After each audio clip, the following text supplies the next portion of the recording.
Tim's Workshop out here in the backyard, getting ready to wash down these VW 1200 40 horse engine halves, the case, and wash it down so we can start taking some measurements on this thing. Alright, if you're new to the channel, please subscribe, leave comments, hit the notification bell, and if you like, give me an old like, okay? Hit the hand thing and let your friends and family and your doggies too know about Tim's Workshop and my YouTube.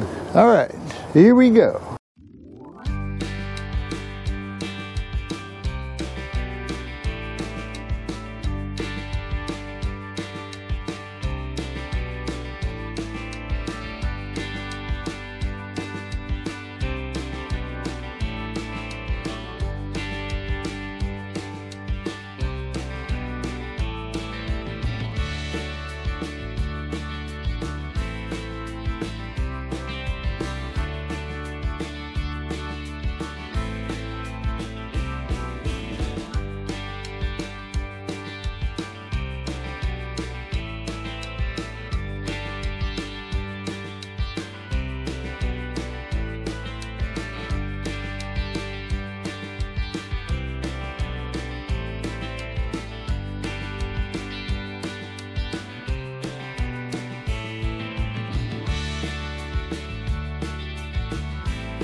So it's still greasy, but it's good enough to start doing some measurements. So we're going to let this dry out. It's actually good that it's greasy because it doesn't rust that way. So we'll put these over so they dry out.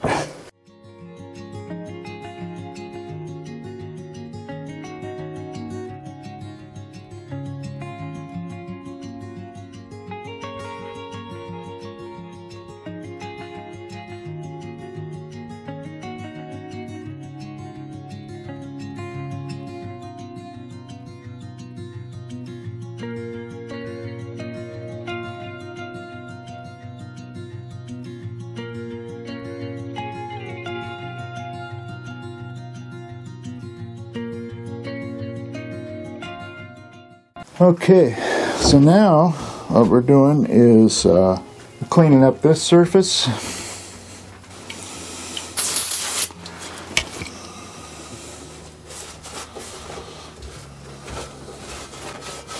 We want these case halves to sit flat, so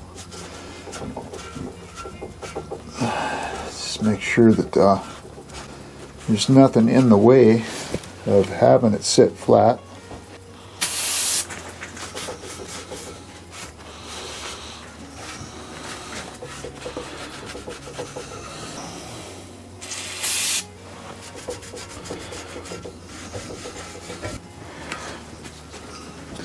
So what we'll do next is run the wire brush around these things.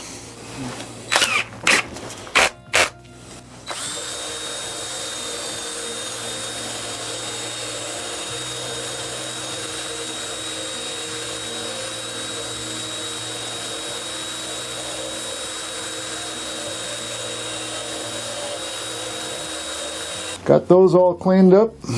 Gonna make sure I got all anything that's sitting on these case halves still. Get that clean. I got these snug down, and I'm looking in with my flashlight, looking for any kind of daylight coming through these seams. I don't see any daylight at all.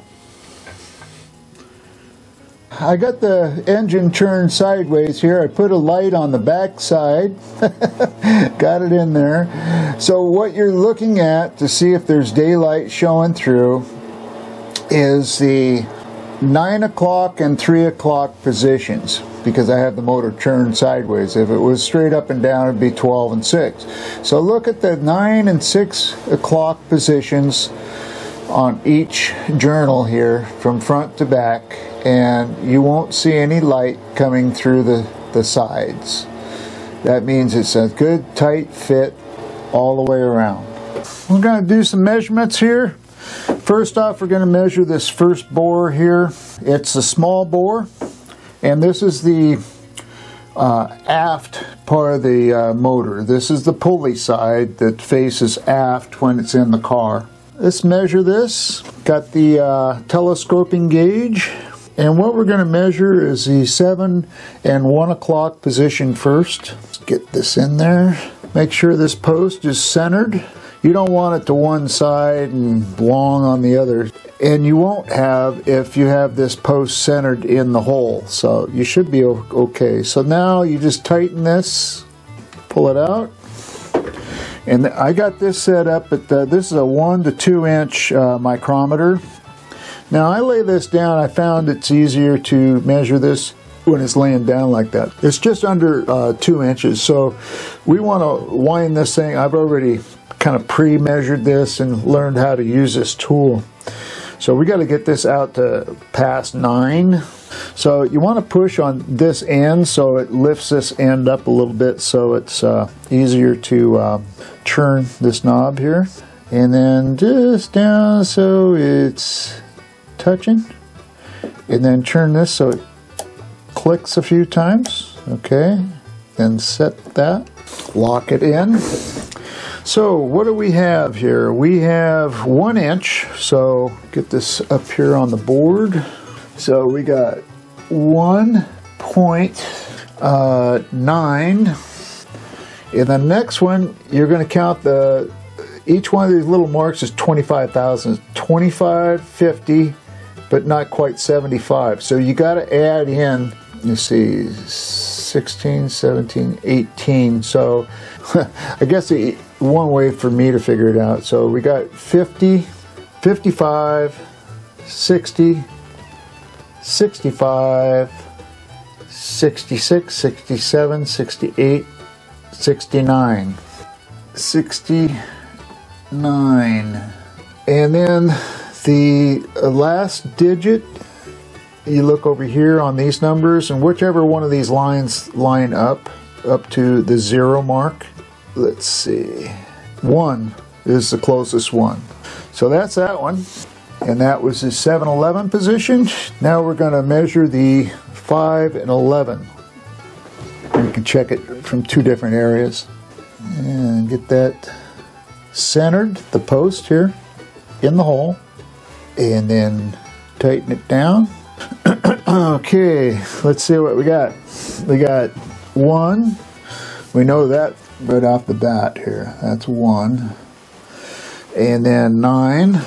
And then count the little spaces. 25, 50, and 5, 10, 15, 16. 16 plus the 50, 55, 60, 65, 66.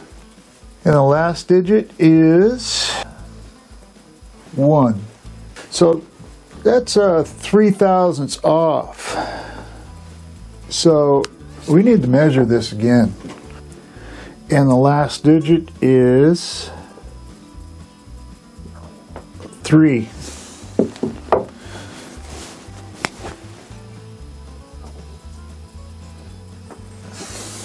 So that's pretty close. That's within 1 thousandths of each other. So that's good. So now we're going to do the next journal. Takes the bigger tool, which is a 2 to 3 inch. So let's go in there, and same thing, the 7 and 11 position.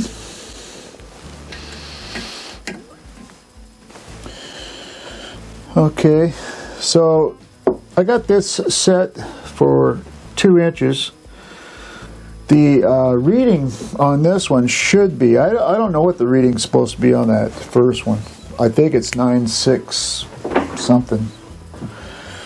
This one should be 2.559 is what it should be. Let's see what we got. So 2, we know that right away. 2.5,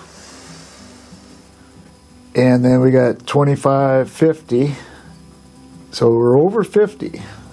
So 55, 56, 57, 58, 58. Okay, and then the last digit is 1. Now let's go in and check the 5 and 11 position. Okay, release that. Lock, pull it out. So we have 2, 5, 25, 50, 55, not quite 60. So we got 55, 56, 57, 58, 59, 0. Wow, that one's right on.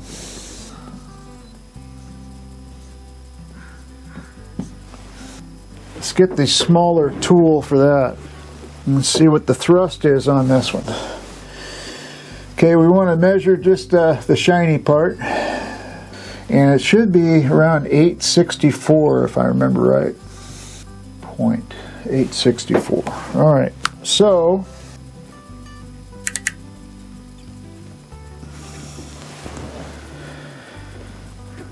okay, so we got we have 8, 25, 50, 5, 60, 65, 66, 67, 68. So we're at 868, which means 4 thousandths over. Let's check it again. Okay, 8, 25, 50,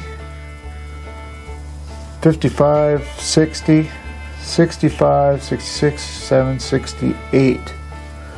Okay, we got 68. So this is good. Okay, so back out there, we're going to review the measurements that I did on the whiteboard here. Kind of go over everything before we start in on this crankshaft. I want to show you what we're going to do next. It was a learning curve for me for doing all these and using a micrometer and a telescoping measurement tool. I think I've got it down, so it's pretty accurate now, but there's something we need to do before we jump into the crankshaft. And for one thing, I only had the case snugged down to look for the gaps in between the saddles. And then when I put it, started doing the measurements, I didn't torque anything. Okay, you really need to torque the case up before you can get a true accurate measurement of each line bore, right?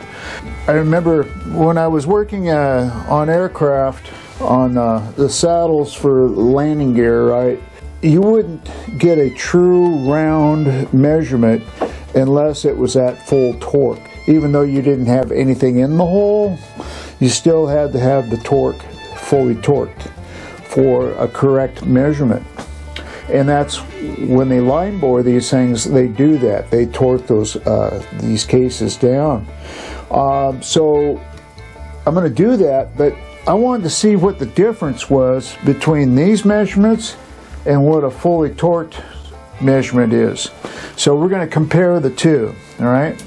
So when I do that, I'll do the same thing over here on the right hand side. I'll write all those numbers down, then we can compare them.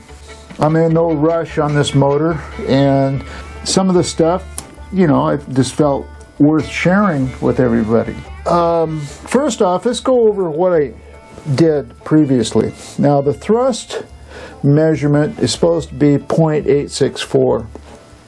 I ended up at 868. So on the thrust, it's not a diameter, it's a width, right, of from point A to point B.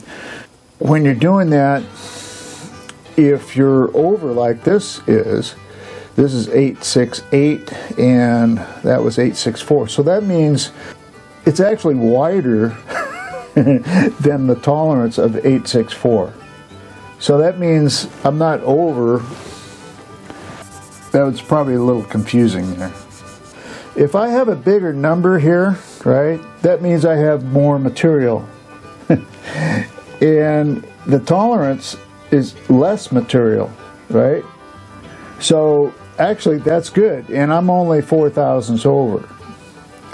So over, yeah, that's, but I don't want to put that there because that's kind of a confusing statement there. Okay, so we're looking good on the thrust, actually better. So you know what that could be is I don't have it clean enough, whether it was torqued or not.